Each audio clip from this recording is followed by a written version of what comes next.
I saw Frozen the musical. Let's talk about it. You're watching Musical Theater Mash.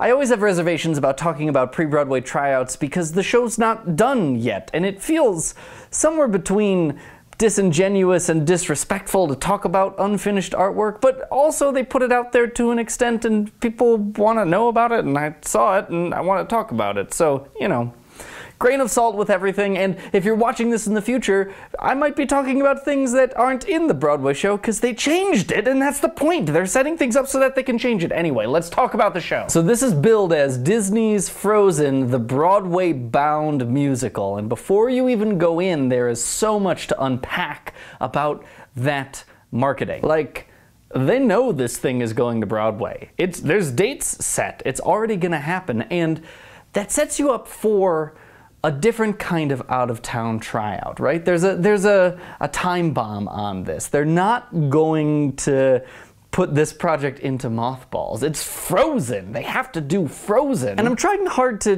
get away from some of these thoughts, but I'm struggling with it a little bit. My end goal would be to look at this piece of musical theater in a box, on its own, as a piece of musical theater, as I like to look at most works like this. But it is impossible to deny that this is Frozen the musical. Frozen the worldwide Disney phenomena, their most successful movie musical ever. And because it's the mouse, because it's Disney, because there is a whole machine behind this thing, it's hard for me to not let that color my experience. I'm trying not to, but you're gonna hear some of that because I didn't experience this show in a vacuum. I experienced it as Disney's Broadway-bound Frozen. There's no denying that this show will do well. It's Frozen.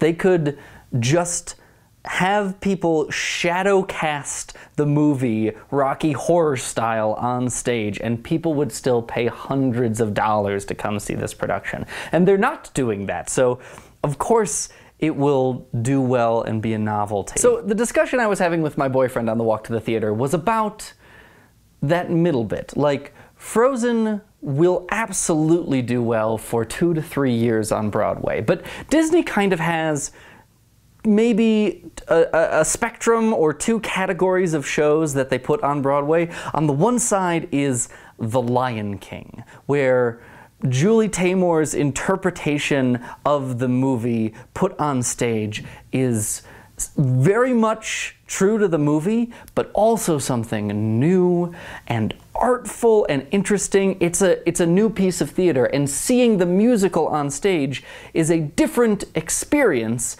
than just watching the movie. Then maybe on the other end of that spectrum, you have what is useful to refer to as Disney's more theme park musicals, things like Aladdin, things like the not very long-lived Little Mermaid, where you're going to see the show because you like the movie, and you want to see most of the movie on stage, and Disney delivers with that. Spectacle, razzmatazz, jazz hands, pyrotechnics, the songs you know and the scenes you love with the characters in it, and maybe not much more past that. And it's easy to be judgy of those things, and don't misinterpret me here. This is something Disney does, and they do it well, and I don't think there's a lot wrong with that. It's not the kind of show I want to see, but I don't mind, you know, it existing in my musical theater. Like, that's Disney. That's what Disney does well, and, you know, they can show it off. But then the question with Frozen became,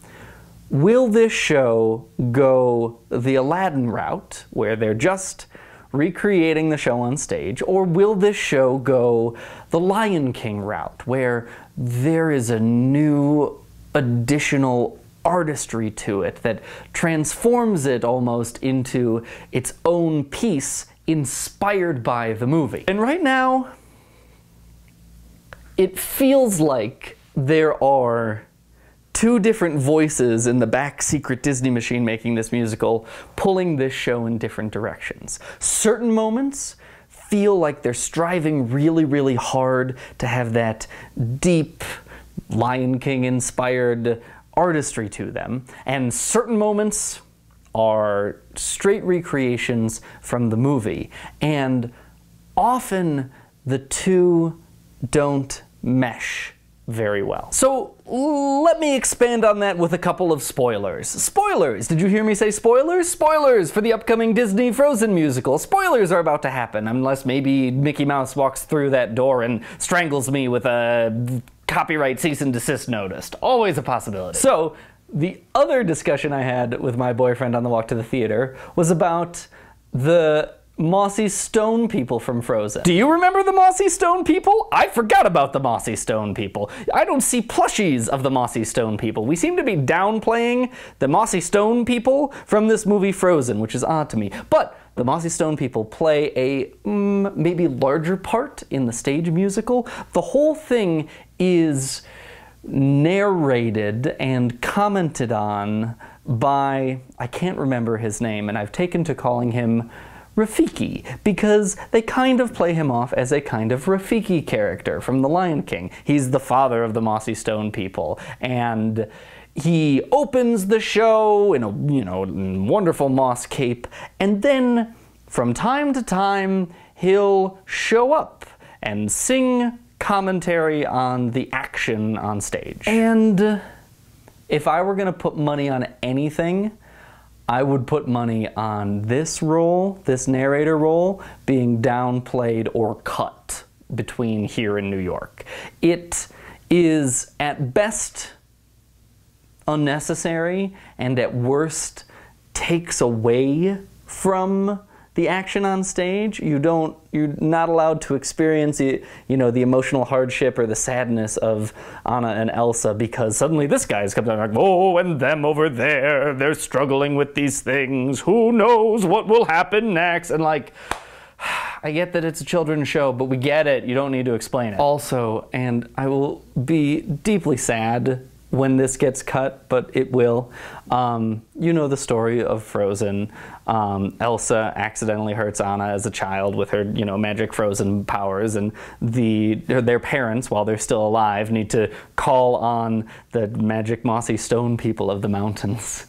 And in this scene in the musical, which of course they've expanded upon, I'll get to that in a second, the mother and father run in, and Anna's like lying on the bed, and the mom goes, oh, I know what to do.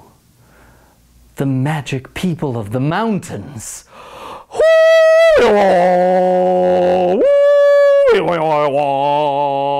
Like, that's only slightly an exaggeration. And it's this deeply sad moment where you're supposed to be worried about one of the protagonists, like what's gonna happen, punctuated by, ooh, let's call on the magic people from the over there with our strange, weird, like, oh, not phrased really well. Email me, Disney. I have thoughts on how to fix it, but as of right now, really took the gravitas out of that situation. Which was a running theme.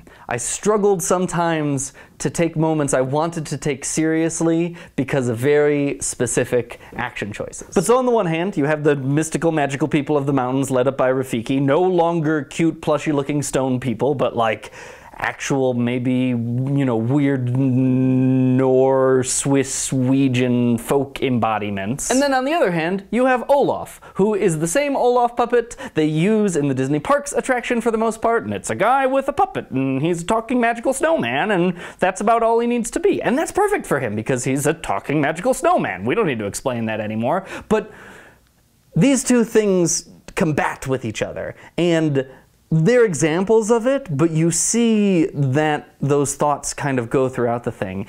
And I didn't find a lot of great moments where the really serious, intentional, artful parts of Frozen and the theme park recreation of the movie parts of Frozen meshed very well. And I'd be interested to see what they do maybe to either pick a side or make those moments transition and mesh more fluidly in the final product. Speaking of the final product, let's talk about Frozen the movie for a second. Frozen the movie is a 3-act movie musical. Most American movies nowadays follow the 3-act structure, and once you see it, you'll never be able to unsee it. The basic structure of a 3-act movie is Act 1, get the protagonist up a tree.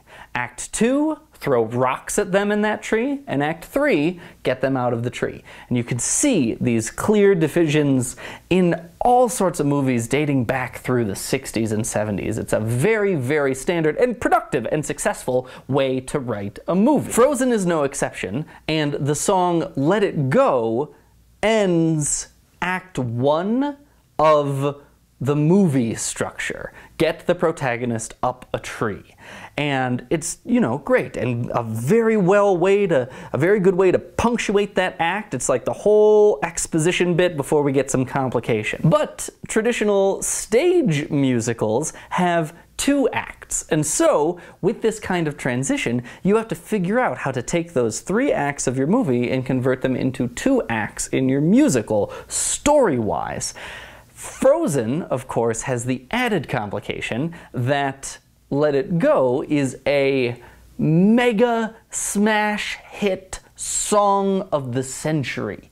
Everyone knows at least some, if not all, of the lyrics to Let It Go. You can, like, it's huge, and this is one of the reoccurring problems of this being a super popular musical. And so, unless you do something very, very clever and new that I certainly haven't thought of, and it seems Disney hasn't thought of, you have to put Let It Go as the Act 1 closer. You just have to. That's where it belongs. There's not a lot of other choices there. So those of you math nerds following along will note that Act 1 of the stage musical has 1 movie act in it, and Act 2 of the stage musical has Acts 2 and 3 from the movie in it. What that turns into is an Act 1 that feels a little padded and drawn out a bit. And they do some rearranging, they pull some things from later and try and put them earlier. But a lot of the new material in Act 1 was not interesting and not memorable, and it's because they've already written their beautifully contained, wonderful story, and now they're trying to augment it a little bit while still keeping it, you know, while still keeping it that Frozen story. And you can see the gaps, you can see the spider webs, you can see the parts where it doesn't quite flow from one to the other, or where you know we're just sitting around so we can get to Let It Go, which, you know, that's no fun. And then on the topic of Let It Go, so this whole show is filled with fantastic snow illusions. They do all sorts of different ways to talk about the different kind of frost powers and snow powers and snowing, as you'd expect, as the movie does as well. Like, it was also a grand experiment in 3D animation of snow, and so you want to see some of that magic on stage. And there are some beautiful moments where, like, unexpected stage magic things happen when frost accidents happen and snow happens. They're very cool and very well done. Let It Go doesn't have any of that. Like, Elsa just kind of stands in the middle of the stage. There's no staircase. Most of the frost effects at that point are projections, which maybe I know too much, maybe this is the theater major's curse, but aren't terribly impressive, especially when compared to some other illusions in the show. The big scene transition from not Snow Palace to Snow Palace is just accomplished by a couple flying curtains where they fly a curtain down and then fly it back up to reveal the set. And there are other scene transitions in this show that are stunning and moving and wonderful examples of stagecraft and magic, and it's it's bizarre to me that they didn't make it into Let It Go. And I have actually, and you're gonna laugh, but I have a bit of a conspiracy theory surrounding this. I wonder if Disney has something in mind and they're saving it, and they don't want it to make the out-of-town reviews, and they don't want to, you know, reveal it until they're on Broadway. That is bizarre and conspiracy-like, but seems like the most likely solution to me. The most impressive thing that happens during Let It Go is a very impressive quick change. Not like the Disney Parks one, much better, but it's still, you know, That's not what that song is about. That song is about the frost and the space around her. Like, I've seen Wicked. She flies at the end of Act 1. And not that Elsa needs to fly, but like, that's the time to throw everything at me. Like, confetti cannons, you know, stuff falling down, stuff coming up, real things, stuff over the audience. Like, it's Let It Go. It's the song of the century. I want it to feel like that. But it didn't. Okay, yes, this has been very much Negative Nancy, and also very much Act 1. Act 2 of Frozen the Musical, much better. Act 2 needs much less work, and I think you will see many fewer changes by the time I get there. I do think this is very much related to the fact that movie Act 2 and 3 are condensed into Act 2. I don't want to spoil too much, but the opener of Act 2, oh, fantastic musical theater song, new to the movie, to the stage musical, daring in a lot of different ways. When it comes out, you'll know what it is, and don't spoil yourself if you're gonna go see it. It's a good surprise to hold on to. I'm not going to tell you what it is right now. I'm sorry, I know that gives you the agita. But really, really great. And then Elsa has a wonderful Act 2 song, because of course they need to build up her songs in Act 2, that has the wonderful energy and stagecraft, frost magic, and speed that I want in Let It Go. But instead, they used a bunch of that in Act 2 and wanted to hide it until they used it at that time. I would have been fine seeing it twice at that point. And we have a bit of a fixer-upper, finally, an appropriate use of the mossy magical stone people. You know, there are just some better songs in Act 2 of the show, and the newer songs I remember and the old songs seem more appropriate. And then of course it all pans out about just like you'd expect. They're not pulling any big movie to stage switcheroos here. There are some really wonderful, more in that Lion King artsy acting area of, you know, the last bit of the show, the kind of like finale chase bit of like, are we trying to capture Elsa, or is Elsa trying to go save Anna, or what's happening here? And they utilize the company very, very well. There's some really good theater that happens in Act 2 that I absolutely am positive will stick around through to the Broadway musical. It's very, very successful stuff. And it's not terribly tied to any particular new song. They reuse a couple songs in a couple interesting ways that are great, but it's a good way to take what the movie was and then use the tools we have in a live stage musical and put it on stage that I think maybe they don't utilize as much in the musical Act 1 of the show. And I have all sorts of dangling questions which are gonna sound like they have implied